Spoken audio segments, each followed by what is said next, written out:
Hello, everyone. Today is January 19th for us in America and January 20th for our friends in Australia. So the class tonight, it's every Tuesday night for us, or it's Wednesday in the middle of the day for our friends in Australia. We have a wellness class. So we're switching from a wellness topic to an essential oil spotlight. So we're just going to go back and forth. But tonight, the topic is intimate relationships and marriage. Because of that topic, I'm here with Ben, my husband, and we're going to be teaching this together. Okay, so are you going to drive? You want me to drive? I can drive. Yeah, next. So helpful with the tech. All right, so the people who are here, I know that you guys are in the right place, because I know you all, but for our friends that are watching this recording, we just want to make sure that you're in the right place. Okay, so let's talk about that. So this presentation are for friends who are spiritual. That means they believe in God. Okay, so I don't want to waste your time. You know, if that's you, then you're in the right place. And also you value the institution of marriage. And you're kind of curious about our point of view on marriage. Oh, this topic came about by special request. I'm glad you guys asked. And then we thought about it and we thought, yeah, we're happy to share this information. So, if you're curious, you're in the right place. And, we just want to have a disclaimer tonight. We're not acting as professionals. We are just merely sharing our knowledge and our experience. Okay. Having a discussion. Just having a discussion with our friends. So, it's for anybody who want to strengthen their marriage. So we've been trying to work on this, and I think it's just encouraging to see that others want to strengthen their marriage too. Okay, and there's things that we can do, to be immune to the negative influences against marriage when our marriage, we're working towards strengthening our marriage. So that's the idea of tonight. So if you have any questions or comments, go ahead and comment in the chat there. All right. So we just want to give you a little bit of background on marriage and perspective tonight. And so the rest of this here are all the little topics, and we'll go through each one. So these are the things that we're going to cover tonight. Okay, so I won't read them all. Okay, so let's start with the background. We're very blessed to come from generations of people who remained married all their lives. So my parents are still married, my grandparents married all their lives, and it just keeps on going back further than that. Uncles and aunts, most of our uncles and aunts are still married. Many family members. So we have very good example to draw from. Yep, and on my husband's side also. Okay? And we do believe that we can make a marriage work successfully with the right foundation. Okay, it's not chance; it's something that we can create. Okay, we believe this is our foundation. We believe that marriage is meant to be eternal, and it's ordained of God. So it's God's idea, right? So it's designed by God as part of his plan for us to be the happiest. Okay, so, for us, we are achievers, and Ben and I, if we set out to do something, we want to do it right and well. So that's our personality. So, we don't want to just be happy. We want to be the happiest. Okay. So marriage will bring great joy and eternal progression. So it's part of how we grow. Can we need each other to grow? Okay. And lastly here, before we got married, I I guess this is unusual, but we took marriage classes and we read books together when we were dating. I had a friend after we got married come over to our house, and she's newly married too, and she was just in shock. she's like, did you know this about marriage? Did you know this about your husband? Did you know, and I thought, yeah, we talked about that. Yeah, we talked about that too. I guess she was just excited, and she just, jumped in and got married real quick. And, here she is, like this a little bit of a shock for her. So, we did take our time and we prepared as much as we could, because I truly believe, and we truly believe, that this is forever. So you want to start out right. Okay. So this is a picture of us when we were dating in 1999. So we knew each other a couple of years before. We dated for 6 months, and then we were engaged for almost a year, and then we got married in America.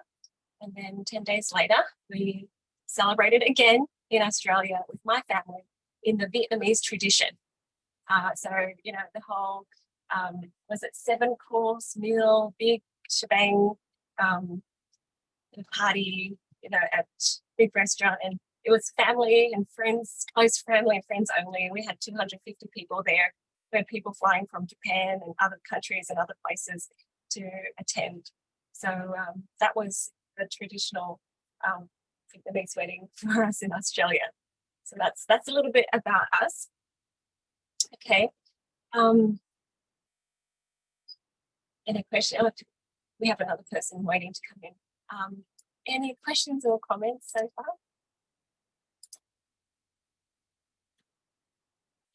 All right.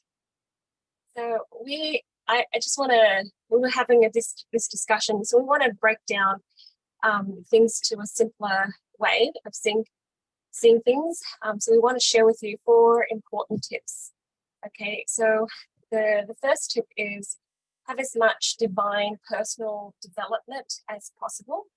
Okay, to start with. Okay, the next tip is to always be moving closer to God, because moving closer to God means moving closer to each other. Okay, and number 3 is stay connected and communicate clearly. Okay, and number 4 is do love, because love's a verb, and that means serve and sacrifice for each other. Okay, so we'll cover those things today. Welcome, Jamie. So let's cover the first area. So that's divine personal development. Okay, it's very important that we have self-awareness. Okay, and the self-awareness comes from a personal relationship with God. Okay, who we are, is very important, because you need to know yourself and you need to love yourself well. Okay, then you can self-heal and you can identify likes, interests, dislikes. So it's easier to share who you are with somebody. Okay, so I had a friend, she was so sad. She called me up and she's crying. I'm like, what's the matter now? She's like, oh, I'm so disappointed in my husband. It's Valentine's Day. He just didn't do anything. And she's kind of, she's so disappointed in all these things. And I asked her, why? What happened? And she said he just, didn't give her the gifts and celebrated, did it special, for her. And I said, oh, okay, how do you like it? How do you like to celebrate Valentine's Day? What is it that you want? And she froze and she's like, I don't know, and I said, well, girlfriend, if we don't know, how do you expect your husband to know? You need to know what you want. You need to know yourself first, right? If you don't know yourself, then how do you expect somebody else to know you? So why don't you start there? And it was just like so funny. Yeah, otherwise it's a losing battle for him. Yeah. He So set him up for failure right from the beginning. yeah, and I said to her, well, why don't you decide on what you want and then write it down and then let him know what you do want. And she was like, well, if I tell him what I want, then it won't be special. It won't be from him. And I'm like, I don't know what to say. You gotta just say what you want, and if he gives it to you, it just shows that he loves you, and that's all. And it's very helpful, right? Because you would like some information about what he likes, so you can do what pleases him, right? Sometimes he might be able to read your mind, but generally speaking, he can't read your mind. Yeah. So, anyways, that's why it was very important. When we were dating, I told Ben, I said, look, I got a lot of dreams, a lot of goals, and I'm like, I don't want to be scaring people. But, it turned out that, Ben was, dating girls that didn't know who they were, didn't have any goals, didn't know what they want. Yeah. So that was something he was looking for, actually. Okay. So know who you're looking for first, and then be that person, because like attracts like. And this is what I learned from my dad when I was younger. He said, if you want to be intelligent, if you want to have, a husband who has a college degree, you got to go to college. You want somebody healthy, yeah, you've got to be healthy yourself. So when I was growing up, I took notes and made a list of all the things that I like in a husband. And my husband was, taught the same way. And so, yeah, we had our list, and it was good because we kind of knew what we were looking for. So it wasn't like a guessing random game that comes along. Yeah. And you learn as you go. Yeah. You hang out with people, you have relationships. You have like a perfect list. And you learn what you like and what you don't like. Yeah. And this is very, very important. We need to learn to take 100% responsibility for our own choices. And 100% responsibility for the relationship. So people sometimes, wives think, oh, they have 50% responsibility for the relationship, and he has 50. He's not pulling his weight, so why should I? But the truth is, each party has 100% responsibility to have a good relationship. So if something's not happening, each party is going to own that. Yeah. So that was something that was very important as we went along. I had to kind of really work out where I was giving away my power and taking it all back again. So, yeah. And this other point is very important too. We have to both love and like ourselves and others. So if you love yourself, it's easier for others to love you. Okay. And then you have to like yourself too. Because you can like people, or you can love people, but you don't want to hang out with them because you really don't like them. Right. And vice versa. So, we have to kind of ask ourselves and identify, that we have these two. So when we were, studying about marriage and dating, we weren't like committed to each other or anything, just dating and talking. What if? And, we asked that question, do we like each other? Yeah. We spend large amounts of time with each other. Yeah. And just be friends and just really hang out, besides loving. Okay. So, any questions or comments about that? Jamie? I like to say this quite a bit. I think that disappointment are expectations that have not been agreed upon.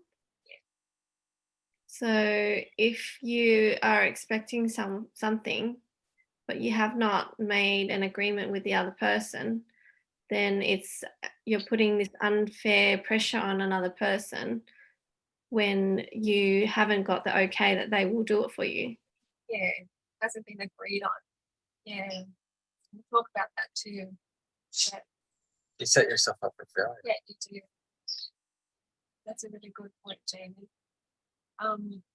The other thing too is we have continual divine self-development independently and together.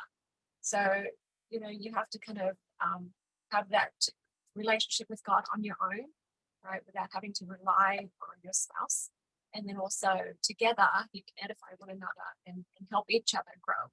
So I feel like that's very important. So then we're not draining on each other. Okay.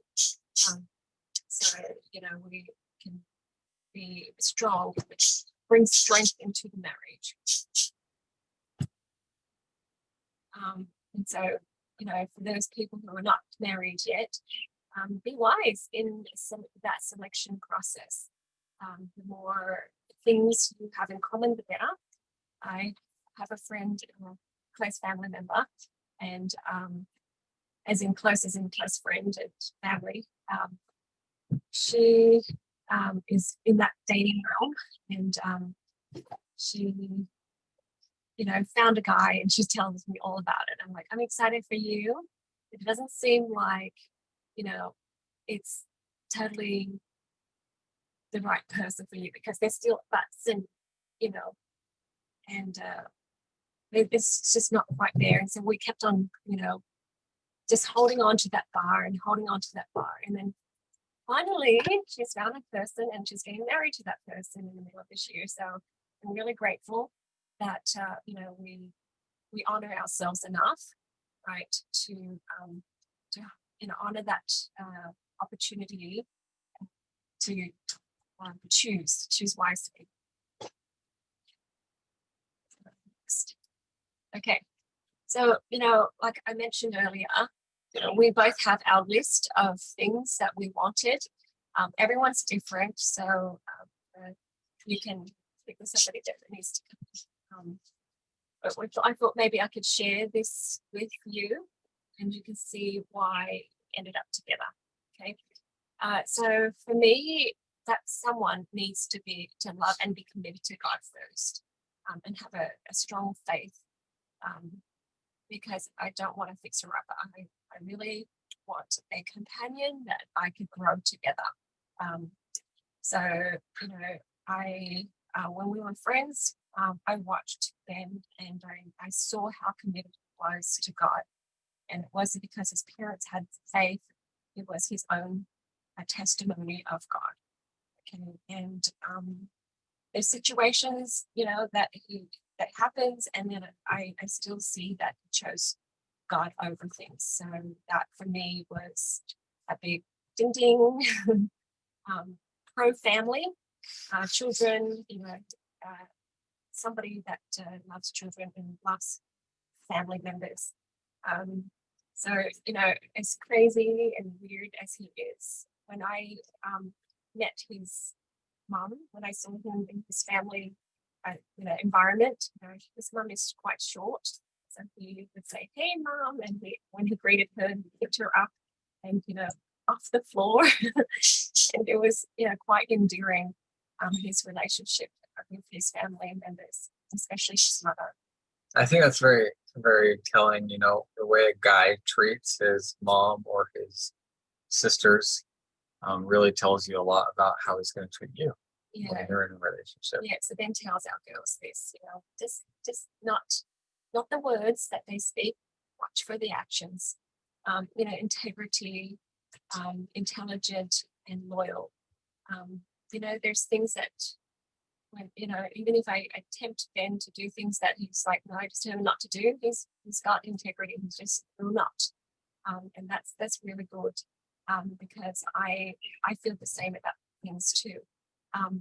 Intelligent. We have some really awesome, deep, meaningful conversations, and that gives depth to our relationship. So I'm really grateful for that. Because that's who I am. So positive, happy, and kind. I put that down, but when I found, okay, so I'll give you an example so you can see. So every time he sees me, his eyes light up, and he's just got this huge smile. And still today, after 20 years of marriage, it's the same. But I remember one time we were camping, with his family. I was in the tent, we were sleeping on the trees. And I thought, if I sneak out, I'll go to the bathroom, I can put my makeup on, and then I'll look cute, and before he wakes up. Okay, so I unzipped the tent door, and I poked my head out, And there he was, standing there in front of me. He looked down, I looked up, and he says, "Good morning, sunshine." And he was just so happy to see me. And I'm like, just don't have my makeup on or anything. But it didn't matter. It was just, he just was so happy. So I need somebody to be good looking for me, to my eyes. And that means they're clean, they're self-respected. So I had that on my list. Okay. Someone that is ambitious and is an achiever. Because I know that for me, I like to achieve, I like to get things done. So I need somebody that's right there with me that can, run with me. So, when we talked about our dreams and our goals, it was awesome. He had tons of ideas that we wanted to do, travel and help people around the world, share the love of God with people. And it was just so awesome. And communicate well. He is so much better at this than I am too. And I carried into the marriage some of the girly traits of, I mad at you, and I'm going to give you the cold shoulder and ignore you. But I had to learn to not do stuff like that, with his coaxing. But, for me, I thought I was a good communicator already, but he really helped me improve on that. Somebody that loves me, okay, for who I am, and someone that's proactive, problem solver, critical thinker. So, you've in a situation, you'll strategize and think things through, and everything is solvable. So for me, I was like, you know what? Checked all the boxes. And even though I did that, I had to go and pray to God a ton of times just to make sure I found the right person. So really blessed. So Ben, you want to share your list? Okay, so I've got to say something about these lists. And if people are out there watching this video, or any of you that are here live with us, that are, looking for a relationship, you can't be so picky that you'll never find anybody. You have to have an idea of who you want, but you got to realize that, number one, that person's going to be human, and they're not going to be perfect, but you want to get them as close to what you're looking for as possible. Number two, you're not perfect either. You got to develop yourself, because you're selling yourself to them as well. Okay, so here's on my list, someone who was righteous, loyal to God, meaning, my religion's an important part of my life. Someone else who shared that as well.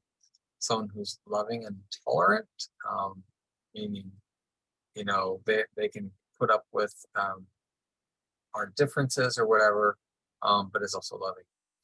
Intelligence was important. Someone I could have an intelligent conversation with. I'm not one for small talk.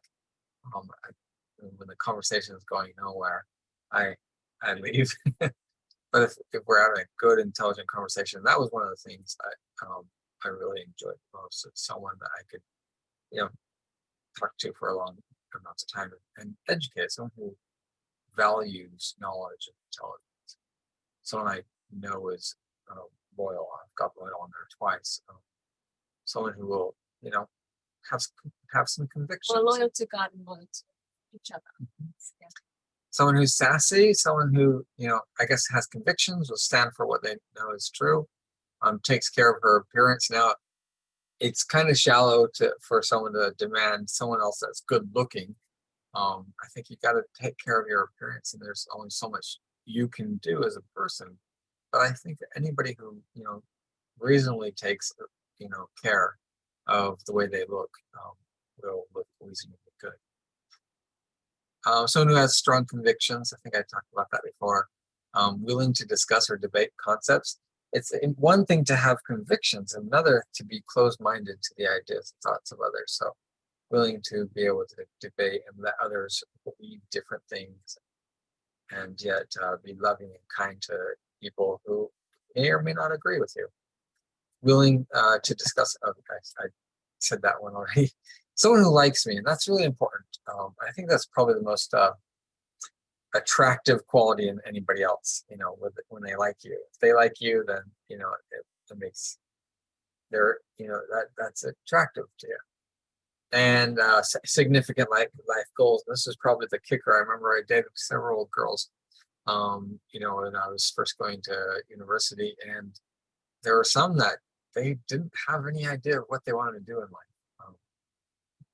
It's one thing to have goals. Doesn't mean you're committing to those goals for the rest of your life, but you haven't had a direction. So that's my list. Yeah. Anyone want to say anything? Say my thing about what kind of list you have. Yes. I'd like to add to that. Sorry, I just wanted to add that someone who's committed, because not everyone likes to stick it out and work it out together.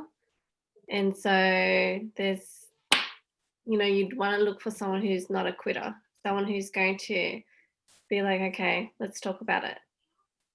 And I think that's a very, very important quality to have, especially when you want to have like forever, So yeah, that's one thing I would add to the list. Yeah, that's true too. And these are my list and Jade's list, but your list might be different, and everybody has a different kind of values. But I definitely agree with Jane. Yeah, sure. Sierra, did you have something you want to say? Yeah, I actually just wanted to share. I have a complete conviction of making these lists. Jade knows my story. I left home at 18 and got in a very, very bad situation with a very abusive relationship. And luckily, I was able to escape that danger in my life only within 6 months. So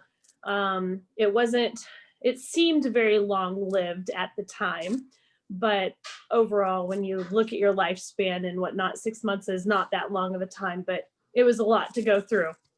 And it was so much to go through. I honestly never expected or thought that I would enter into another relationship with a man, because I had pretty much completely lost any trust or interest in opening my heart or making myself vulnerable again. So when I did start dating again, I made this, I know you said don't be picky, don't be too picky. I made this incredibly detailed list. Pros were on one side, cons were on the other side, and it was literally what I would accept and what I would not accept. And if they matched anything in that cons list, there was not a second date. So I truly believe, and I've had experience specifically with this with a friend of mine who felt that she was too old to find love again, that she was too big of a woman to attract any man's attention, that she wasn't pretty enough, and so on and so on. A lot of things about her that she herself saw as unattractive or unappealing to the opposite sex. And I told her about my list. And I said, I promise you, if you manifest this list and you hold it dear to your heart, Heavenly Father will manifest your dreams, your desires to you. I truly believe in that. And, it took a couple of years, but now she's met this darling man who adores her and treats her like a queen. I mean, it's just, they're in this amazing relationship, and he thinks she's absolutely stunningly beautiful, which is just incredible that she feels. And now she acts like she feels happy and beautiful, and it just looks so good on her. And anyway, I just truly have a I don't know, a testimony of that these lists actually work, that they will manifest your desires like on paper. actually puts them out in the universe for them to find their way to you. So I highly recommend them. Mhm. Thank you, Sierra. That's really good. And if you're already in a relationship, you know, you still want to be clear of what you like and everything, but the selection process is behind you and you're moving forward. So that we're going to segue that to our next slide here. Mhm. All right. So the other thing we want to share is move closer to God. So when you're moving closer to God, both of you are moving closer to God. You're moving closer to each other. So the distance between you and your spouse is less. Hmm. Yeah. Has anybody seen this diagram before? The triangle. So can I explain this? So you got God on the top, right? And as you become more like God or adopt more godlike attributes, so loving, charitable, kind, forgiving. Debbie's seen this before. As you draw near to Him, and your spouse does as well, you're going to be closer to each other. And because number one, you're going to adopt qualities that are similar to each other, but also all those qualities that help hold things together and strengthen each other. Yeah, so that's the secret, to people wanting to get to come closer to each other, right? This is the best way to do it, is to come closer to God yourself. The other thing too is we have to truly believe that it is possible to have a loving, outstanding marriage. And unfortunately for us, we have good examples where it is possible. But I know that there are people out there whose parents are divorced, and then, like I met a lady just a few months ago, and we were talking about her relationship, because she just barely divorced her husband. It was a short few years that she was married to him. But I asked her about certain emotions that she was going through. And I asked her, hey, is your mom still married to your father? And she said, no. Is your grandmother still married to your grandfather? No. And she says, just people don't get married and stay married, So for one, we need to believe in the institution, right? And we need to believe that it is possible. And that's another idea, so making the list, just, having this thing in your mind ahead of time, like, what do you want? Do you want this to be an outstanding marriage forever and ever? And I read a book, Dave Hendricks, what's it called? Big leap. The Big Leap. Yeah, he talks about his relationship with his wife as they both continue to work on personal development and realize different principles and worked on themselves. They never have ever had a disagreement or an argument before. Now, if you told that to someone who grew up in a house where the husband and wife were always arguing, bickering, and backbiting and all that stuff, they would think that sort of relationship is impossible because they've never seen that before. So starting with, the goal in mind, it is possible to have relationships where, you don't argue there can be disagreements, you're two different people, but you can live happily together, and that's what you're looking for. You have to believe it's possible. I would agree. My husband grew up in a home that the husband, like his mom and dad, never argued in front of the kids. They never had a disagreement in front of the kids. If they ever did disagree on anything, it was privately and obviously not loud enough that the two boys knew anything about it. And I'm like, that's ridiculous. That's impossible. That can't happen. Because I did not grow up in that household.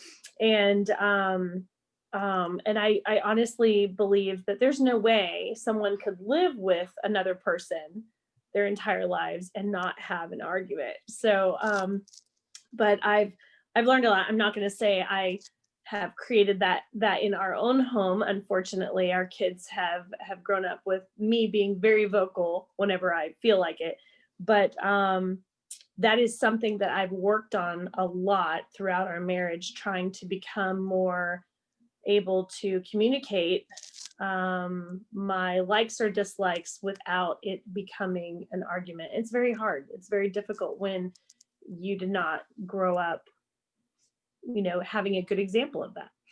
That's why we say it is possible so that people go, oh, okay, there's another way of thinking about it, because instead of like jumping onto a situation and expecting to have an argument, with that foundational belief, you can approach situations differently.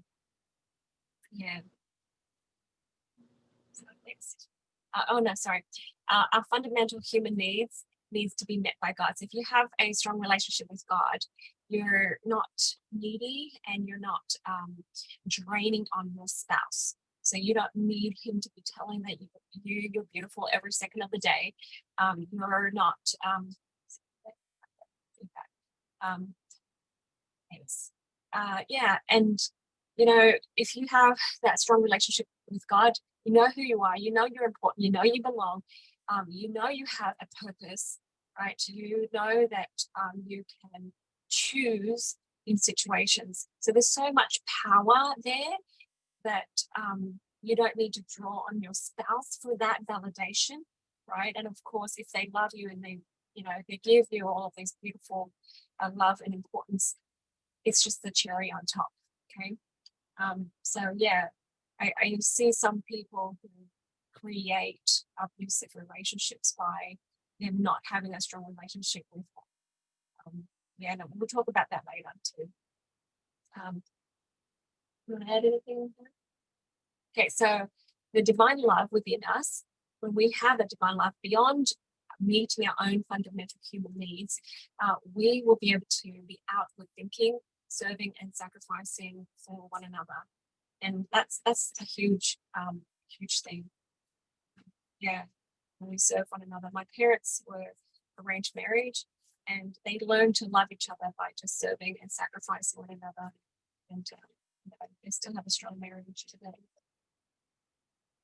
So I think for people who are not yet married and they're still looking, and that's why we had this request. You get several stages.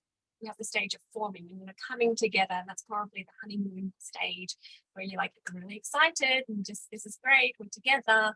All right, but then once you're together, you realize all of these differences, and then you have to have this adjustment. And then so we've got the forming stage, and then we have the storming stage, right? And that storming stage is just a lot of learning opportunities, growing pains, and then you can reach a point where you're norming. And sometimes people, because they don't have that belief that a marriage can be outstanding, they think this is it. This is where we are. We agree to disagree, and we're here. We can parallel life, living our lives like this, and that's how it is. But I truly believe, and Ben believes this too, that we can reach higher to the point where you can be a dynamic duo and we can perform well together. So together we can do more than we can do individually. And this forming, storming, norming, performing idea comes from the world of business and business management. There's a lot of books written on these concepts, but basically it's saying, hey, it's going to be a ride as you kind of build your lives together, and you'll have ups and downs. Yeah. So if we have storming, don't think that, hey, this is it, let's split. It's just the learning curve. Can I just talk about that? I never considered giving up as an option. That's never even in my vocabulary. So I was in it for forever, regardless of how it's going to be, because I have absolute faith that I can make the relationship work with anybody. I take full responsibility for it. And, the whole quitting thing it's never been on the table. It's never entered into my mind. And so I've got to make this work. Now there are instances where, people need to get out of a certain relationship, but for me, that's never been part of my vocabulary and stuff. Yeah, so for me, I can't say the same. Sometimes I get sad and depressed, and I'm like, oh, maybe we should. And then, of course, my heart says, of course not. This is something I can work through. But yeah, that was something very admirable about them. I learned that about them. So, we can do some things that are simple that strengthens our marriage is praying together daily and spiritually progressing daily. So we share those spiritual growths together, and that is more glue for us. And we do some learning together. So I remember when we were dating, we were reading a book together. We both choose the same book and we'd read it and discuss it when we would get together and stuff. That was fantastic. And so personal development together, and as far as spiritual progress, maybe we'll attend church together, learn together, and discuss things. In the car where we're driving down the street, favorite time, we get to have a discussion. I don't even know if you have it on your slides, but we take a time out every week for a date. So we still go on dates, or we have just an hour or so a week chunked out, and that there's no negotiating it. We'll go out. We don't necessarily have to go to a restaurant, but at some time, I think the most valuable time for that for me is like just driving to the location. Sometimes we have these conversations that we're not able to have when we're in the midst of the hustle and bustle of the day. Yeah. So together, I think is the key word. Yeah. So we solve concerns with God's inspirations.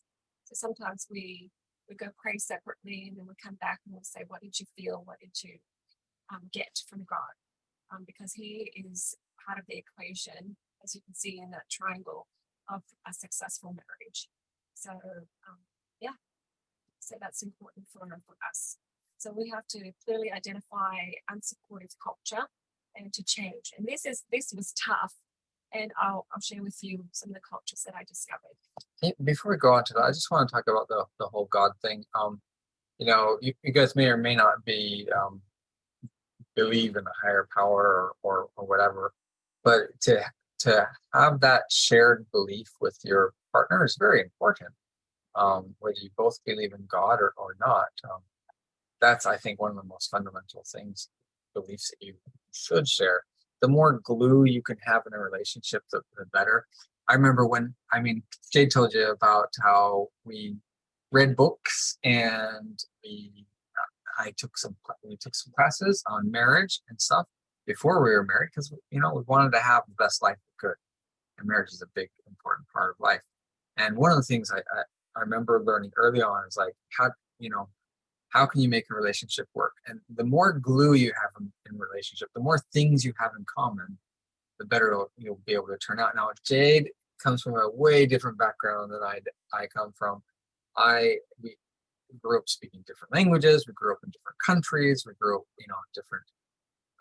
We could make a big list of all things we have different from each other, but we had so many things in common where our values were. That was really important. So if our values were, religion was important, spirituality was an important, valuable thing for us. Absolutely, that's going to be one of the things that we want to come. So, sorry, we were talking about culture and the way that culture has taught us about relationships and the things that are not supported in culture. So, here's our list of cultural. So before I go on, we will be, going over time. If you have to leave, go ahead and leave. This is going to be recorded, okay? But I feel that this is important to give it the time that it needs. Yeah, we have about 5 slides left at least. But it probably takes a little bit longer. Yeah, so if you have to go. Yeah. So this is important for our team as well. Okay, so the first bad culture is the man bashing. Okay, so I hear people say men are dogs, sexual animals, and selfish. They don't get women. They can't love and help out. So sometimes when I do, Who else has heard this? Right, energy balance sessions. Yeah. So I Okay, see when I talk to women and they just complain about their spouse or their partners, we dig into the beliefs and all the way down to the core. Sometimes it's them subconsciously believing this culture, and sometimes women get together and they talk bad about their husbands. Does your husband do this? Oh, my husband's like that too. Oh my gosh. For me, when I first got married, that was one of the things that I disliked doing. So when I saw women do that, I was tempted to join in, and I'm like, nope, I'm not doing that, because I've never seen my mom really doing that, and it's not loyal, okay, and it's not respectful for my husband. And if I ever have sons, I don't want them to think poorly of themselves. Okay.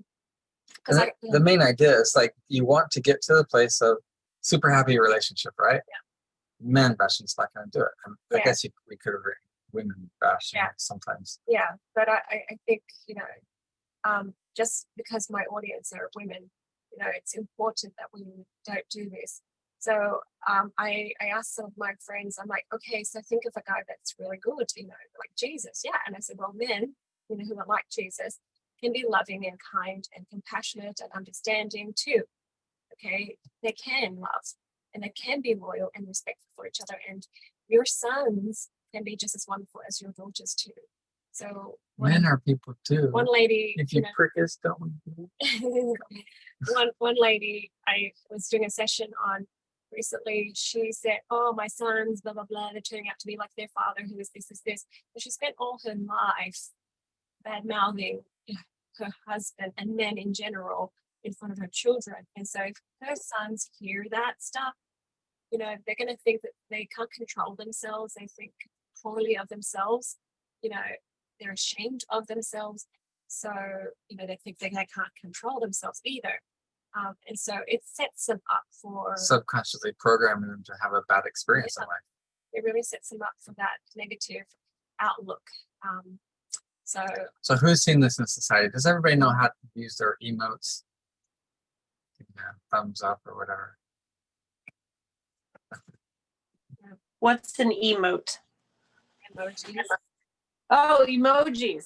Emotes Yes. that you can- little hands, a thumbs up. and- yeah. Yeah.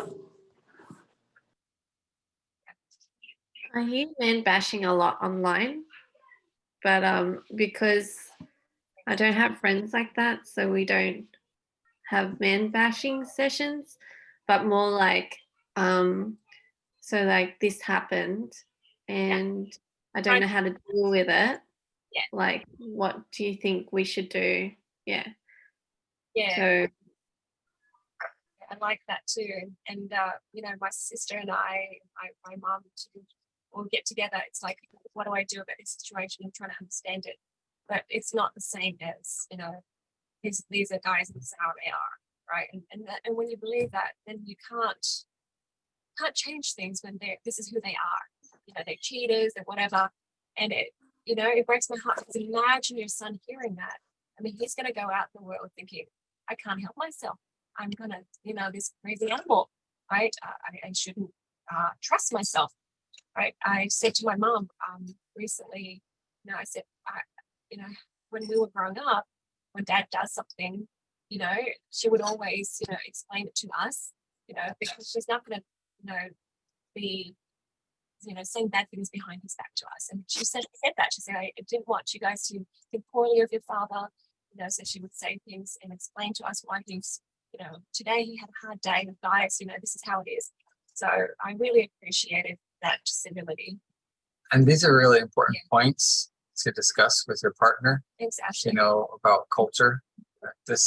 You identify something in your culture and you say like, hey, we're not going to do that.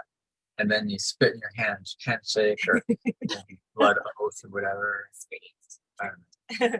No, we just need to intentionally create divine cultures. So, you know, that culture of man bashing, I don't think is aligned to God's culture. And so, you know, we don't want to do that. Go ahead, Sierra. I want to agree with you and say that yes, we should never do that. There are times, I hate to say that I man bash, or husband bash, but there are times when I need to like talk things out with a friend. And actually one of my friends is on here right now, Melinda.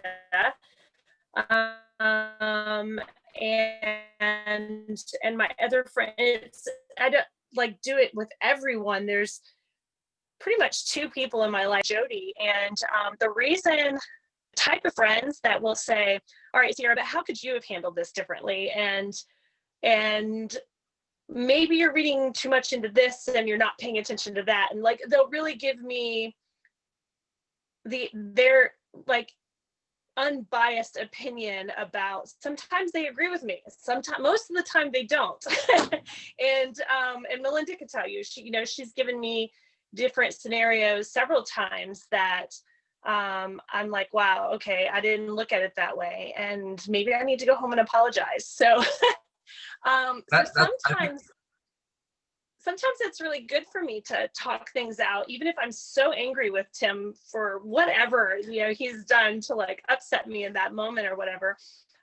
Sometimes it's good for me to talk it out with a friend who can give me a different perspective to look at, to make me see that maybe he's not the one that's in the wrong and it's me.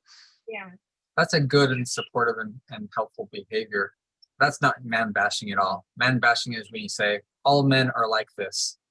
Yeah. Believe that men are just not capable, not fixable. of, they're sexual animals. They just don't get women. Okay, no, They're stupid, and you're putting men down. Yeah. And you're not doing that. You're just venting with your friends and trying to come to and understand and figure it out. That's good, supportive, good behavior. Yeah. So it's all right. Next. Okay. So going back to even the man bashing, like some women say, well, they don't know how to love. So if the man shows affection, the woman can't receive it because they're like, it's fake. He wants something. Because in her head, she believes that men are incapable of being selfless and loving. Yeah. So she doesn't see it, Yeah. even when he's doing it, because she's done this man bashing and just put this label on all men. Yeah. So we just have to be careful and aware of that. So there's a culture of damsel in distress and that perfect hero. We want him to be the perfect hero. And we want to be that damsel. Great in movies, fantastic in storybooks, but this is real life. So if we, some people think if he truly loves me, then he'd provide, protect, and sacrifice for me. And if he doesn't, if not able to provide, then he's just bad.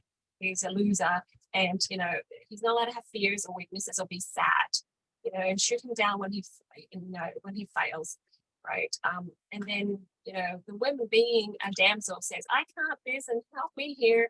And fair enough. A woman wants someone that she can rely on, someone who's reliable and strong and everything. Yeah. But you know what? All the men out there, they're humans. Yeah. So that's what we're going to talk about too. Yeah. So we don't think for herself and don't trust herself. Because, you're a damsel, the guy's supposed to make those decisions for you. So I've seen so many women go, oh, let me ask my husband. She comes to a class and she has all of these wonderful experiences.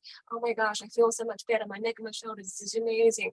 And then she's like, oh, okay, go home and ask my husband. And without coming to the class, without having any information about the oils or whatever, the husband's like, no, you're gullible, you got, head, and don't do this, you're not allowed to do this. And she comes back and says, sorry, I can't do that, because she's given away so much power, right? It's like, I can't. But it's like, you know what? It comes from this deep core belief that, oh, damsel, he has to fix and help everything, makes those the final decisions. So the reality is we are equal. We can be heroes to each other. There's moments where we need to be there for our spouses, and then he can be there to help us as well. And in that situation, you might look at that from the outside and say, oh, that man is very controlling and everything. But if the woman is accepting 100% responsibility for a good and healthy relationship, she can realize that she's done some of that programming herself, and she's put herself in the place as a damsel and almost trained her husband in that way, so to speak.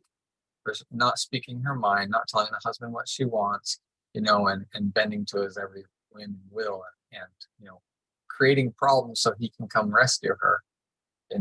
So if she's accepting 100% responsibility, she can see that she can create this divine culture. Yeah.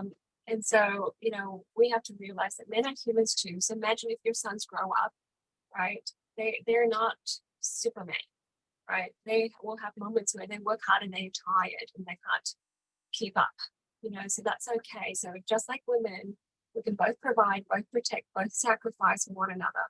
And then we'll have moments of doubt and we'll have moments of fears, and that's why we have each other to edify.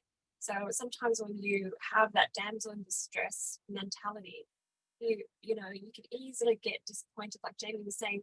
You have this expectation that is not met, and you don't know why you're so irritated and annoyed, right? And it's because he hasn't met that role that you have imagined in your head. To clarify that expectation and make it safe to make mistakes. So we are not perfect. These cultures have come into our marriage, and we had to kind of pause and say, whoa, what's happening? Why do I believe this, and why do I, get mad and irritated by this? And digging deeper, realize that, hey, this is what I'm expecting, and that's not reasonable. If Heavenly Father hasn't willed you to be a gazillionaire, or you're doing your best, that's great.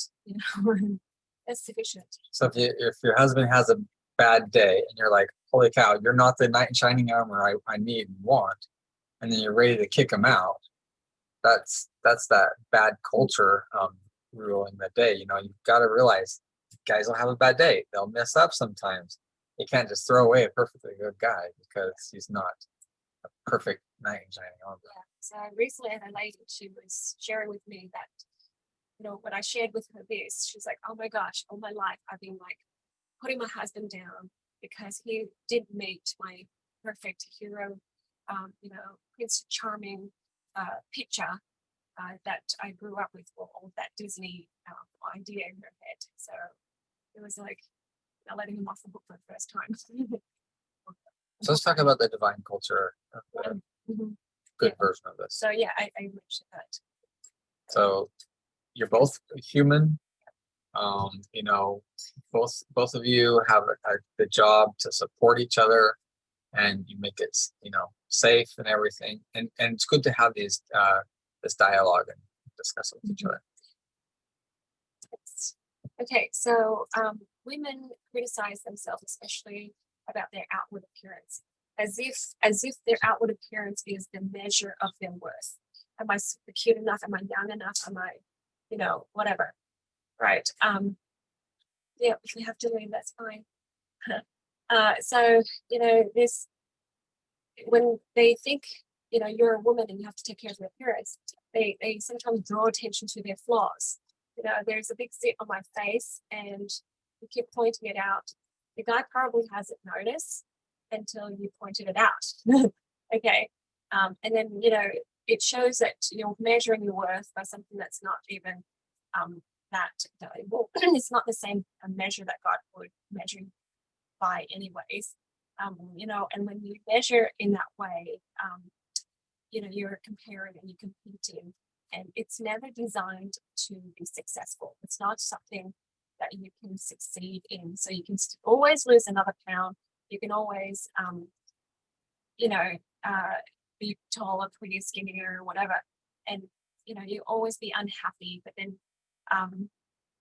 you're drawing attention to something that is not that important. So I have a girlfriend, and sometimes it's difficult to be around her because every moment of the day that we were together, she's like, oh, I shouldn't eat that much, I'm so fat, and she's not pretty enough, or she's not smart enough. And that's one way to beat herself. And I think one time I did this, I said to myself, I'm so dumb, and something like that aloud. And Ben stopped me and was like, that's my wife you're talking about, and she's a child of God. And I stopped and I thought, yeah, why did I say that? It's just that culture that women go, poor me, I'm so dumb, I'm so fat, or whatever. And you're expecting another girlfriend to say, oh no, you're not, you're gorgeous, right? But why do that in the first place? And women who continually criticize themselves make it hard for their men. Their men want to love them, and they're sending out messages of love, and it's like they're smashing up against the wall and falling to the floor. They're not being received because she's she's too caught up in criticizing herself that she's not hearing his expressions of love, and it's really frustrating that that message isn't getting through. We're not receiving that that love, even though the evidence is there, and even though the effort is there, and that's, you can't see it. So it's very difficult, even for your friends. Okay, so when you love and accept and are tolerant of yourself, others will too. I have done sessions on women who married very well, and then they kind of create this monster of of a guy who's very abusive, but they are the one that's abusive to themselves first, and then they divorce, of course, and then they have another relationship which starts well, and then it ends up the same way. Unless they, are accepting of themselves, tolerant of themselves, you know, it's not going to change. Okay, so don't point out what's wrong with each other as if you're helping. It's very important that you point out what's right, and you know what, God will help the individual change what they need to change without you being so critical. Yes. So, I know that we have weaknesses, but why do we keep drawing our attention to those weaknesses? It's not going to help the relationship be stronger. So it's very tempting to work on weaknesses, and focus on those, but you'll get much further by noticing, acknowledging strengths and everything. And if at all possible, if you could say things in the positive, it goes a long way. So like instead of saying, "Hey, you're forgetful," say like, "Hey, make sure you remember this," sort of thing. If that makes any sense. Okay, one more bad culture to talk about. The division and differences, pointing out why we're different, men versus women. So when women talk to men or men talk to women, they think that we're against each other, we're fighting each other, we're adversarial. So it's not the husband versus the wife. So they approach the situation as in, I know he's not going to agree with me, or I know this is going to be a fight, or kids versus parents. Pointing out why we're even before they open their mouth, right. They're preparing to defend their stance, because it's instead of both of you trying to get at the truth, they're in this adversarial starting point. So it creates disagreements and battles and arguments and nags. So instead, let's focus on all the glue that we can discover in ourselves. Like Ben said, yes, we're from different cultures, we have different family dynamics, but we just kind of keep looking for things that we're in common. Even with girlfriends, even if you're hanging out with each other, you are better off pointing out things that you have in common with each other. That clarify your united vision, clarify your purpose. This is why we want a clean house. This is why we want to be more educated. This is why we read these books. And you will notice differences in your marriage, but it's those differences where you have to respect, this is not the same person as me. It's not my job to win them over. It's not my job to get them to think like me. You can both have different values or beliefs in certain areas, and still get along and love and respect each other. So if there are those differences, just let the other person believe what they want, instead of trying to win them over. So we can believe that our hearts are knit together, and we can trust that the other person has our same interest, and we have to believe that we make each other better. Sierra, did you have a? No, Sierra. Yep.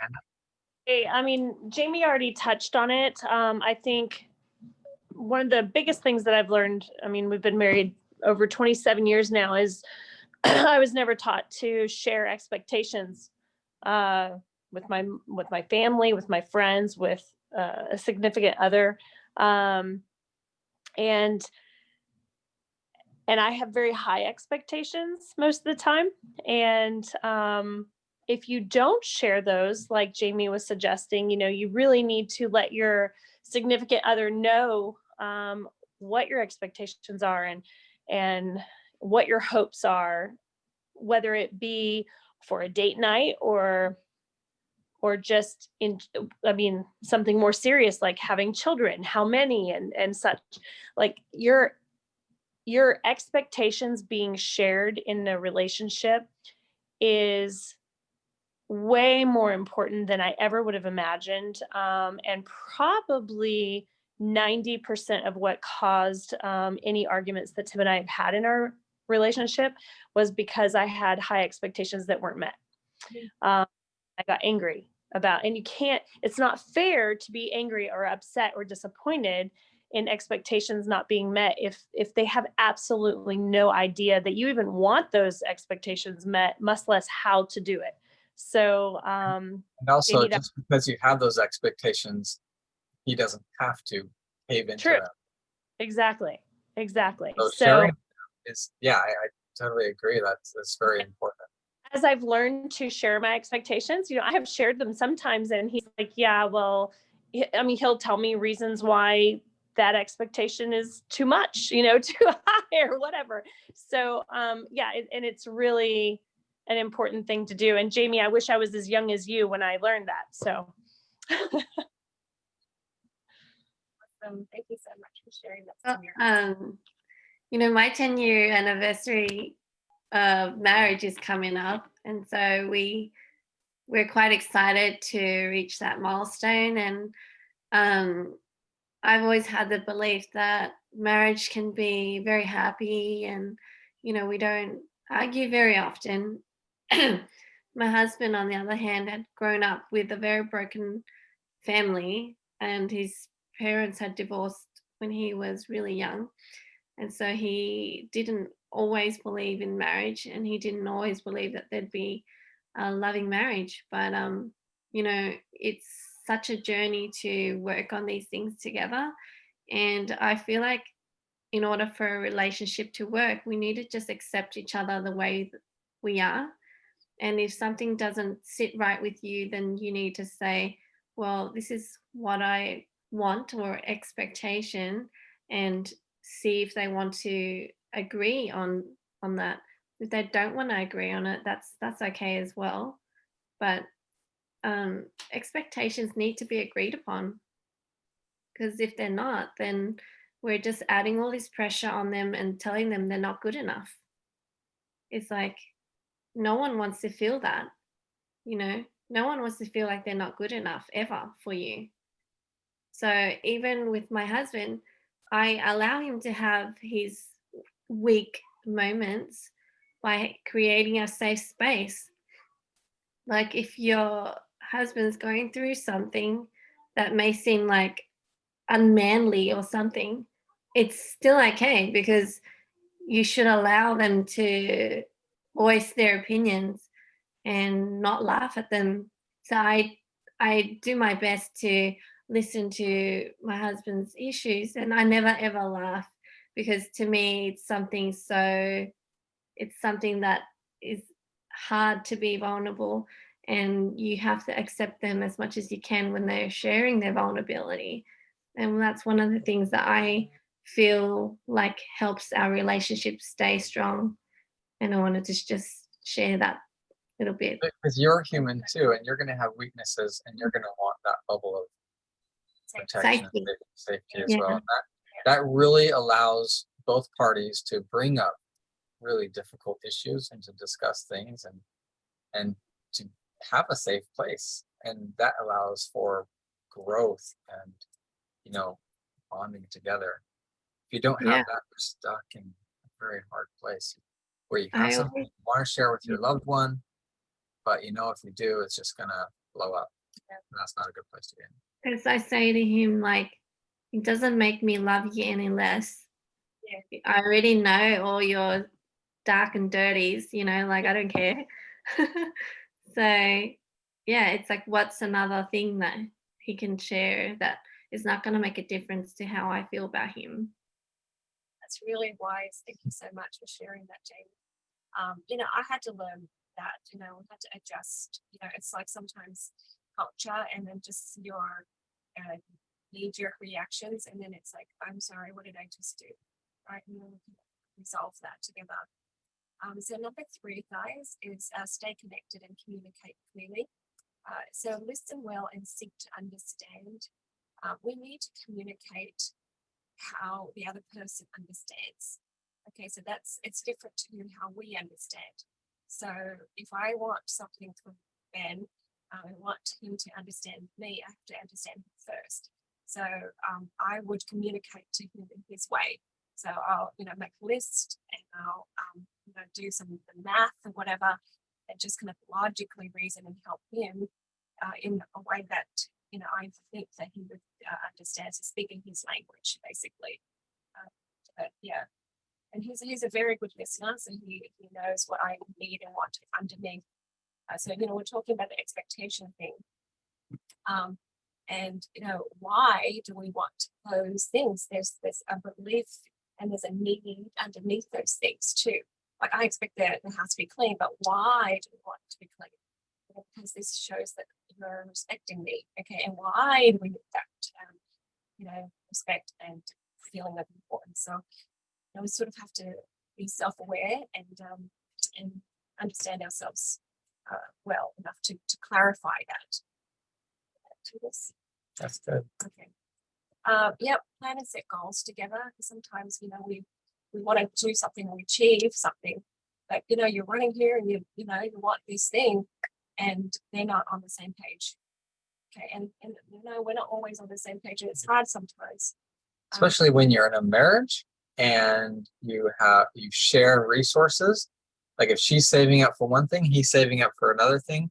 You've got conflicting goals, and if you both had this idea in your head and you're not touching base and planning together, it can be pretty frustrating.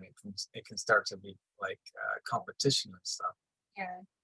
So and both parties would have to be in this together. Yeah. And if both parties don't agree, there's a certain amount of sovereignty that you give up when you enter a marriage. Yeah. Sovereignty means, like when we talk about nations, sovereignty is like the right for that nation to govern itself. There are a certain amount of sovereignty. Like, I don't have the absolute freedom to go and do what I want. I have a responsibility because I'm in a relationship. Not everything belongs to me. We share resources because we're in a relationship. So there are some freedoms that you give up so that you can enjoy this higher level of living. And I think that's where our disagreements come in. Sometimes we just have 2, 3 different conflicting, sometimes not conflicting goals, but they're just different. And sometimes you just form these ideas in our head. It might be the goals or the ideas of what we want to do for the weekend or something. And you might have it all planned out in your head, but if you haven't shared it with your spouse, he's got his list in his head and everything. And then come to find out you've made all these arrangements with other people and he's already gotten his thing going. And you might be disappointed when he doesn't go to your thing. So I had to learn this. And sometimes I'm like, I thought I already talked to you about it, but it's still in my head actually. So it's good to take time out. So Ben is good at because he knows this about me, right? Because I just think he needs to just read my mind and finish my sentences. So he's good at pausing at the beginning of the day, saying, okay, what do you have going on? What's going on today in your calendar? So he sees my calendar, of course, but kind of like, is there things that's supposed to be on there that's not on there that I should know about? Just so he can, because we're always planning and doing things in our head. So you do have to come together almost daily to touch base and stuff. And you cannot plan your spouse's time, and then expect them to follow through because everybody's got to be in charge of their world. But when you come together, you can conquer more. That's an adjustment, and it's easy to adjust. Can I just say, I think every couple needs to have Google Calendar. Yes. It has to be color coordinated. Color coordinated. Yeah. Especially if you have kids too. So I am sick of hearing, are we doing anything on Saturday? And I'm just like, check the calendar. Because he'll ask me and I'll answer. And then he'll ask me again. and I'm like, I'm not answering anymore. Check the calendar. And There if it's are not on different there, personalities that, may not be yeah. as organized and stuff. If it's not on there, then it's my fault, Yeah. But I'm always on the calendar. It's on the calendar. But you're good. Sometimes my thing is not on the calendar just yet. And you want to add your kids to that calendar later on, if they want to. Yeah. Well, they have their own schedule on the same calendar. Yeah. But obviously they don't need it right now because they're not organizing their own Yeah. time. When they start to plan their life and then they need you for certain things, they've got to learn. Our kids to are put it together. learning how to do that too. Yeah, but The it's other already day we had valuable. 4 things scheduled at one Same. time. And we have trying to work out which cars are going where and everything. Like, okay, some decisions were made without having things on the calendar. So, that leads to share your standards and expectations. Like my friend with the Valentine's Day, but other things too, holidays. How do you want to celebrate it? What are you going to do for Christmas? What are you going to do for Easter? So sometimes people think, well, this is what it is because it's always been like that for my family. That's just it, right? But you're merging 2 cultures sometimes. Yeah, All so the time. we just have to clarify, and sometimes we can shake it up and change the rules because what is the purpose of that holiday? And just There's no value in anything except for the value that you assign to it. So if you have some tradition that's super important to you, just know that tradition is not intrinsically in that holiday or whatever, and everything is negotiable. so we make up holidays too, and we add extra holidays to our calendar for our family because we feel like it, and we just have our reasons for those things. And just ask for different expectations. So we say our family, we expect gratitude, we expect expressions of gratitude. If somebody does something for each other, you make sure you say thank you in some way. I want to teach my children reciprocation, and then we reciprocate. So we want the kids to see that reciprocation. And when we were dating, when Ben says, "Hey, I love you," and I said, "I want to hear that every day," and so it's like, got it, okay. We had that conversation like really early on. Yeah, so I don't want to be like that girl that says, "Oh, my husband never tells me he loves me."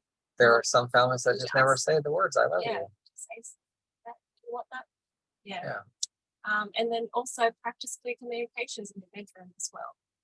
When I do sessions with people, it's sad because sometimes you don't know, well, you don't know, but you don't know to communicate, how you want things.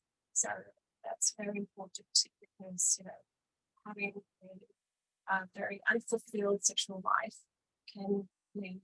It's one of the biggest reasons why people divorce. And we will talk about sexuality later. Jamie. Nothing to do with sexuality, but just to do with communication. I just want to say, I'd say the first year of marriage was the most difficult for me. And the reason for that is because we had never lived together before. And, obviously we're both from different environments, and the way we live together and the way we speak together is quite different. And I can totally understand why couples would sort of swallow things that they don't want to, but they do just for peace. But the first year of my marriage was really vocal for me because I wanted to make sure we understand each other. And even when I would say, "Oh, this is how I would like this in my home," or "how I'd like you to speak to me," or something, and it would always end up in him being angry at me for voicing my opinion because he would be hurt because of what I said. And to him, it's like an attack, but for me, it's I just want to clarify how I feel. And so the first year was a lot of disagreements, but because we had that, he was able to open up, and instead of bottling things like he used to do, he would think about what I said and then either change or voice what he wants. And that's what made it so much easier now. So I just think that people who've left it too long find it hard to voice their opinion because they're like, oh, they're gonna get mad at me for saying something. But I don't care that he was mad.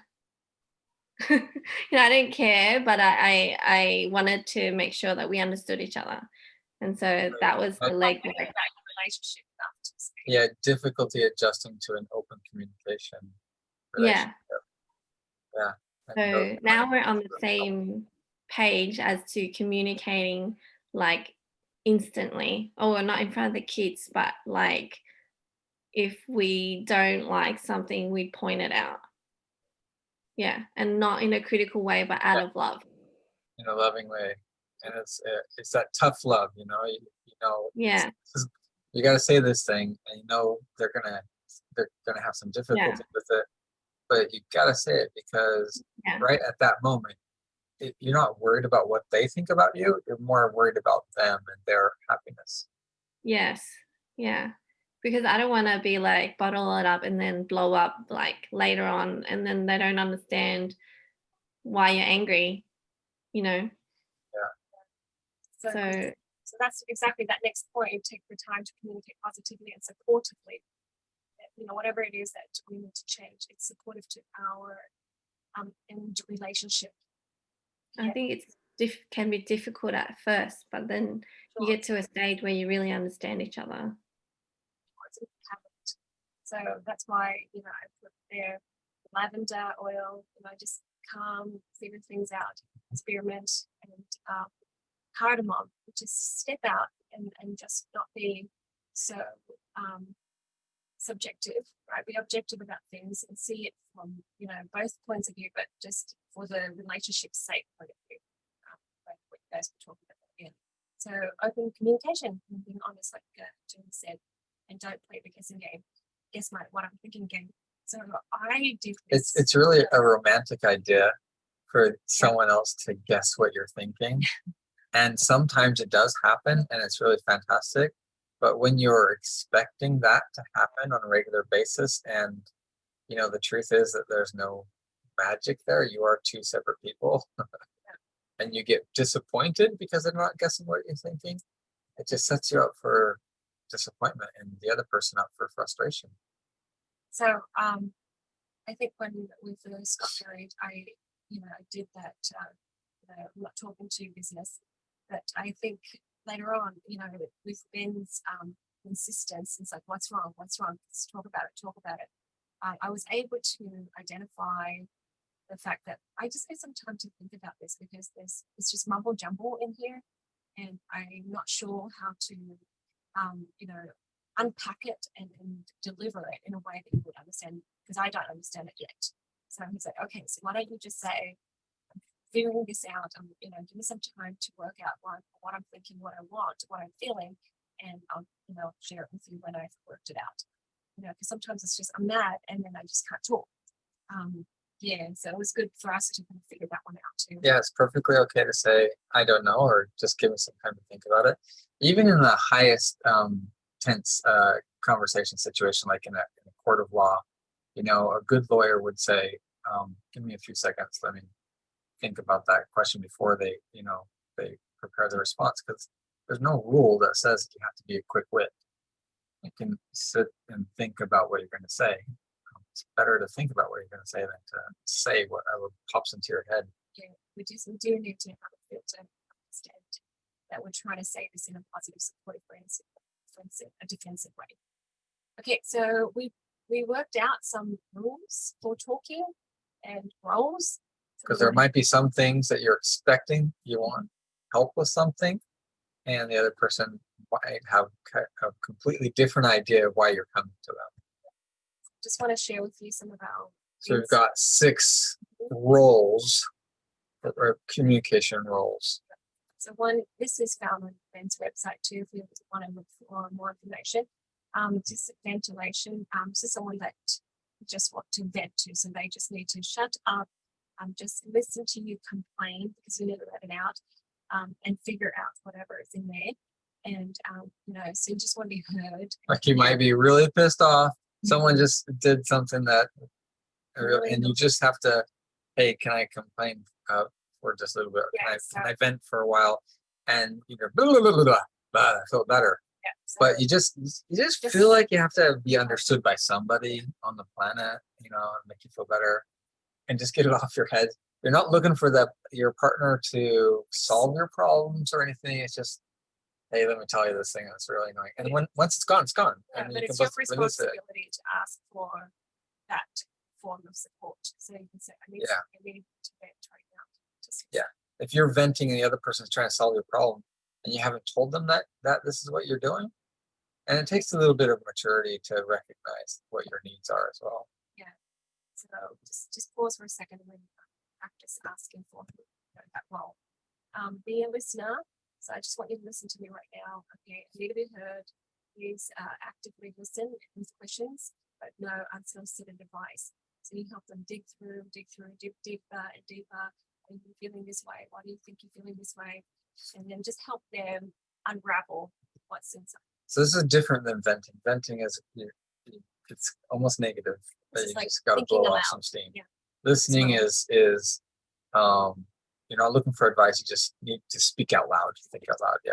So I think Which sounds like the next one. Yeah. It's a sounding board. and I just put one idea. Just listen to it and tell me if it makes sense or help me think this through. Okay, so this is just like a beginning of an idea, and you need a little bit more input. Okay, so, coach, I'm lost. Please put me in the right direction. Sometimes you're in the midst of something in your life and you're like, you feel a bit confused, and you're just like, I know I'm confused because that's all I'm thinking about right now. So asking for them to, give you a little bit of coaching, a little bit of advice, just tell them what you want.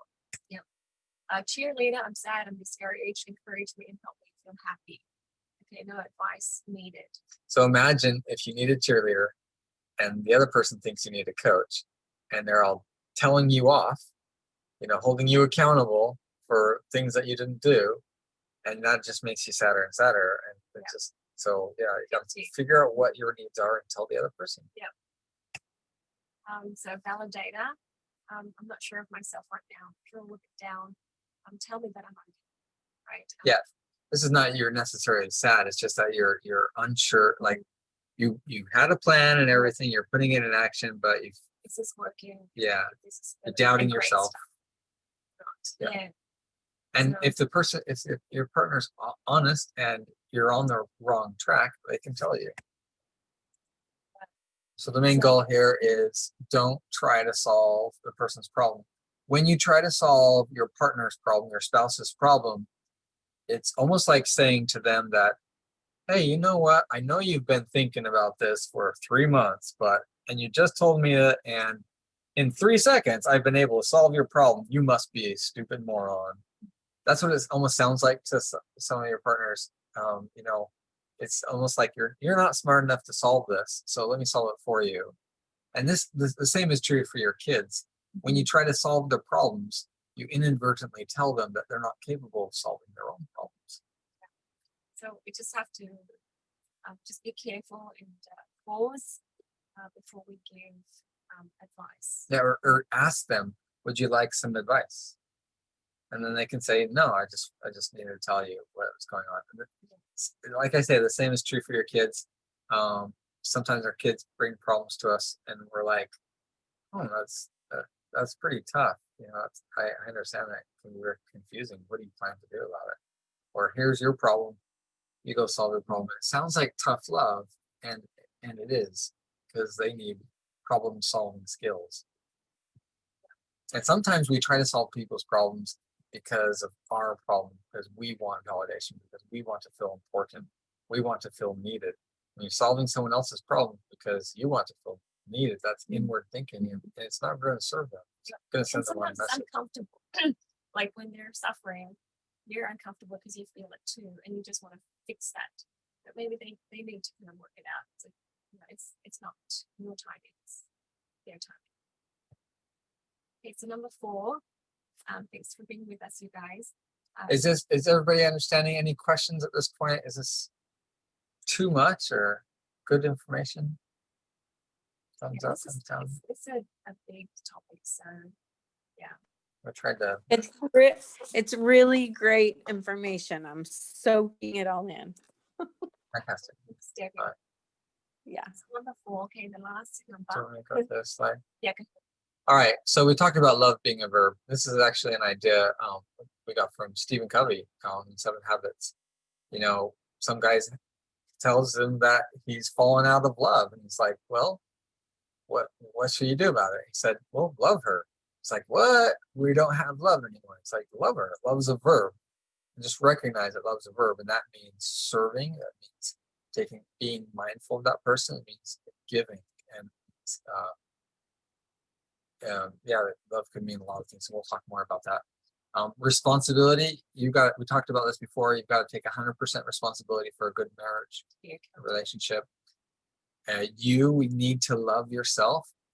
If your partner's trying to love you and they're saying they love you and you don't really love yourself, you don't believe it when they say they love you. It makes it really hard and annoying for your partner when they love you and they're trying to express that to you. Practice gratitude by counting the things you love about them. And this is one of the things, like, if I've heard of relationships before where the wife and the husband are constantly bickering and picking and complaining about all the things that are wrong with the other person. But if they start off by looking at all the things that are right, like count your blessings sort of things, what things are right about this person, what things do I love about this person, it flips the whole picture on its end. So just focus on what's right and what you have in common. So be in it to give unconditionally, praise, appreciation. So it's all about praise, not about criticism. There's no really good form of criticism. There are maybe things that you need to address and talk about, and you can do it in a loving way, and you can praise and appreciate them and let them know what your needs are. But be more in the praise world. We talked about needs before, and Jade covered those. Make sure you feel important. You don't get your feeling of importance from your spouse. It's not like, hey, when they love me, I'm important. When they don't, I'm not. You've got to have variety in your relationship. You've got to have some things that don't change, some unchanging things, some consistency. You've got to have a way to give. You've got to have that love and connection and everything. Right. Of course, do something to take care of the other person. You're not responsible for their happiness, but you're responsible for how you treat them. So you're responsible for you and your actions. Whether they choose to be happy or not is up to them. And there have been times when we have to say to each other, like, this is what I'm doing. This is who I am. You can choose to be happy or unhappy with that. I'm going to do my best to be a good person and, let them be unhappy if they want to, because, we're not responsible for their happiness. I just want to share some stories. The service part was, huge because I think that's my love language. So when I first got pregnant with my oldest daughter, I didn't know how severe morning sickness was. So I went to the bathroom feeling nauseous, and then I just, was throwing up, and I didn't know how much stuff, and it was just awful because it was a big mess. And so when Ben heard me throw up, he came in there and he held back my hair, and he just encouraged me, and then when I was done, he carried me back to the bed and he cleaned up the bathroom. And it was like early on in our marriage, and I felt like that's service there for you. And not only that, but when we had our children, we would, in the middle of the night when they cried, say, no, me, I'll get it. And he'll change their diapers, and then he'll bring them to me to feed. And then when they're done, he brings them back, wraps them up, puts them to sleep. And so, things like this, it enhances love. When you That's love, the verb. yeah, you can serve one another. That's love. And when when Ben was going through through grad school, doing his masters, and he was thinking about law school, I went ahead and did the research for law school, took some of the tests for the law school as well. Yes, I did go to law school, but it was different in America. And I, kind of did a lot of this work and shared it with him. And a person we know, he wanted to go to law school, but his wife wasn't supportive. And when I told him that I did that, he was like, wow, like that was so different to his experience, where his wife wasn't serving him in the way that he needed her to serve.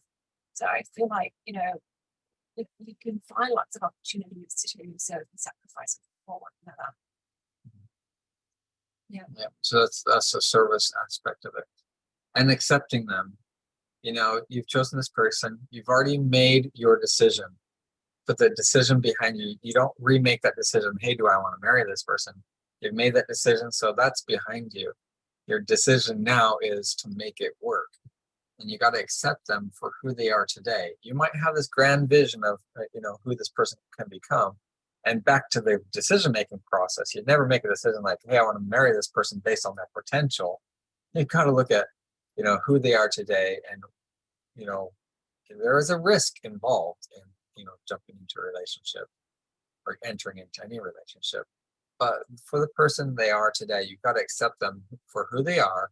You got to forgive them for mistakes they've made in the past. You got to give them a clean slate. You got to give them, and there may be, instances in some relationships where it just can't go on. But you just got to be accepting and tolerant that they're a different person, even if they don't have all your same values and everything. Your job, your purpose in the world is not to convert everybody to your way of thinking. You got to respect other people for their ideas, their values, and their beliefs and their way of thinking, and accepting them and loving them for who they are. And we talked about this already. You got to like someone in addition to loving them. If you're going to spend a lifetime together, and you got to spend time together. So continue the date. We talked about that already. Yep. Okay. Let's talk about sex. So, I truly learned that this sexual intimacy is a special sacrament, right? So that helps bring a deeper level of joy. So we read this book, And They Were Not Ashamed, and the amount of divorces people had, and the reason for that was shocking, because most of it went back to their sexual intimacy. So we truly believe that male and female spirits were created to complement each other. Okay, so a spiritual leader, Jeffrey R. Holland, says that marriage is intended by God to mean the complete merger of a man and a woman, their hearts, their hopes, their lives, their love, family, future, everything to be one flesh in their life together. So, that's why I think we have this foundation. It helps us understand. It helps give reasons for the things that we do. So before marriage, of course, obey the law of chastity, but after marriage, enjoy it. I feel like Satan takes something good and he takes it to the very extremes. Okay, and the extremes are always wrong. When it's yes, good, do it as much as you can with anybody, whatever. Right, that's bad. But then in marriage, sometimes they say it's bad. It's don't The big nasty. Yeah, nasty. Be ashamed. Good girls, good boys don't do this stuff. And so we have to kind of see the truth and the balance in there. And when we learn the truth, it's very liberating. Okay, so be not ashamed. And, we teach our children about sexuality, and, we teach them before they learn all this stuff at school. We'll tell them the reasons why. And, it helps them value it more, and it helps them look forward to learning and discovering sexuality with their spouse. So, yeah, so never withhold sex as a reward or punishment or a form of manipulation. Okay, it's just going to start degrading and cutting into your strength of marriage. Yep. And I could talk on that. We could have a whole nother class on this subject. I think this is a very important subject, and the source of a lot of pain in marriages. This is a really good book. And They Were Not Ashamed. We actually read a lot of books, before marriage and during marriage, on the marriage act, and how to come together and make this work. I think a lot of relationships, women, they just don't enjoy the sex act, and I think it's up to both spouses to work together to make that an enjoyable thing for both partners, and to treat it what it is, and we have 4 girls, and we've had the sex talk with our girls before, and I like to make sure that they have more information than I did when I was growing up, where it was a taboo subject, no one talked about it, and that kind of leads to problems. If it's not talked about and discussed, people can get the wrong relationship, and that's what this book talks about. It talks about this good girl syndrome where people go into a marriage thinking, oh, this is something bad that should be avoided, but it gives so much. Having a good, fulfilling sexual relationship, however that's defined between you and your partner, is so important to connect with your partner. So important to, it's a stress relief.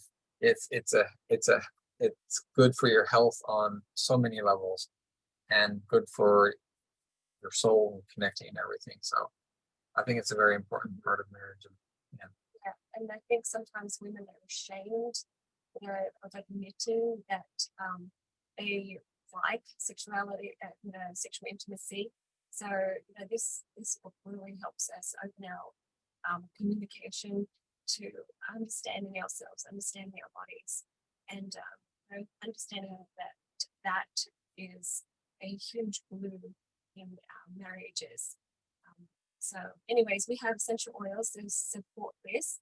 We have the cinnamon. Okay, love your body, allow yourself to have a higher level of joy and sweetness in life. And jasmine, be playful. Ylang ylang, be childlike and playful. Kananga is the same.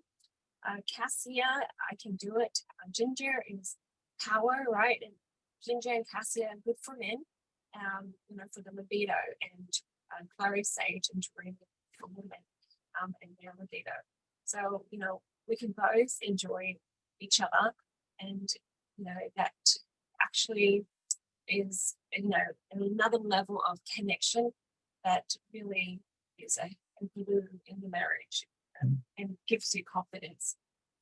Anything anybody wants to share or add to that? Thumbs up. Everybody understand? Agree, disagree? Too taboo a subject to talk about. Or your face is red. We can't see your faces. Jamie's left. All right, we'll go on. So this is actually the second to last slide. So hopefully this has all been helpful. We actually have a lot to say on this, and we did whittle the information down, but yeah. Okay, let's talk about the 5 love languages. And honestly, this just comes from Gary Chapman's book, The 5 Love Languages. You can buy it, listen to it on Audible or whatever. So I'll let Jade go through this. Oh, it's fairly straightforward. It doesn't mean that you have one love language and then that's it. You can have all of these love languages. And I think food should be a love language. Yeah. That should have been on this list. Yeah, that's some people, that's how they talk. Yeah.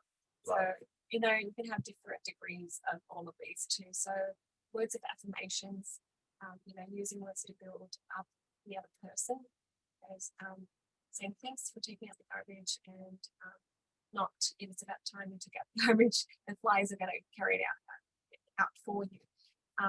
You know, so when we were dating, we kind of like took notes and watched how other people communicate with one another. Like, it's going to be, you know, or And how you feel when you say what you say is actually more important than what you say when you say it. Yeah. So don't go try to memorize words to say. You gotta focus on almost the feeling that you have and the beliefs you have toward that person that you're speaking to, yeah, because it'll come through. yeah. So, you know, when you want your spouse to do something, you know, I think if you truly believe that they are on the same page and they are on the same side, you know, you say things like, "Would you like to do this with me?" Or "How about you know, what do you think about this?" It's gives them permission to make choices instead of manipulating them to a corner. And there will be many times in a good progressing relationship where you have to sit down and say, hold on, I believe this about my spouse, but I know that's not true. Yeah. And so you got to sit down and rewrite the beliefs you have about your spouse. It may have come from some experience that you had earlier in the marriage or something like that, or culture. And you just got to sit down and say, okay, what supportive belief do I want to instill?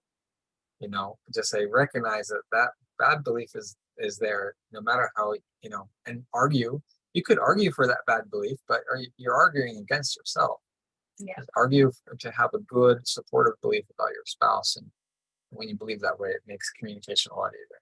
Yeah. So, you know, just if the goal is to affirm and support one another, you know, we want to speak in that way. We have to just practice that. That's all. So I know I had to learn a lot. Gifts, gifts is kind of sort of not my thing and not Ben's thing either. But you know, we do appreciate gifts too. So you know, sometimes it means, hey, I was thinking about the, you know, look what you got me. And doing something for your spouse, which is acts of service. Okay. You know, cooking meals, washing dishes, vacuuming floors and things. You know, that's good. Can I just back up a little while? This is the love language. You're trying to learn your partner's love language. What they want to hear. The love, and the guy points it out in the book, the love language that someone speaks is different sometimes than the love language that they hear. Like they might receive a gift and that'd be their love language. Okay? Give gifts and everything. But they might want something different. They might do something different to express that love to someone else. So next one is quality time. So just giving it undivided attention. So like when Jade walks into the room, I stop what I'm doing, or as much as I can, you know, take my attention off my device and everything, and give my wife, my child full, you know, full attention, you know, and not just that, but try to carve out quality time that we're spending together. Physical, and we're talking about, these are 5 different ways of love language, but they all can be expressive. And physical touch, someone just needs a hug, a kiss, you know, and lots of touching, maybe not all at the same time, you know, throughout the day, you know, hugging and kissing and touching. And that's it. We just want to share with you 2 blends. This is from Ben's website, the Connect blend. So it's pink pepper, geranium, cedarwood, marjoram, and turmeric. Okay, so if someone's suffering, you know, like wants to work on a relationship, and this is just actually made for any kinds of relationships, you might put this blend, you can diffuse it or wear it on you. Some declarations or affirmations. I'm stronger with others and better with others. Have the soul. It's grapefruit, green mandarin, patchouli, geranium, sandalwood, eucalyptus. Okay. And, affirmation, it means my entire soul is whole and well. So that's it. That's it for the blends. So guys, the recording, people are watching this. If you guys want to book an energy session to help you kind of figure out some of the false beliefs or culture that you are carrying around, go ahead and book a time with with me or some of the Earth Angels There's a, my how many website. Earth Angels do we have? Like that are doing this. 15 or so that have gone through the course and Oh. that know how to do Yeah. the Well, we energy have a few, but some balancing. of them are not booking. Yeah. So whoever So you can go to jadebaldwin.com/Earth Angels, and there's a lot of people that you can reach out to. if you want to take the course, it's available if you go to that website. And it's just a 7-8 course. We meet once a week for Q&A, and we have a private Facebook group. And once you finish, you have lifetime access. And of course, you can be a practitioner as well.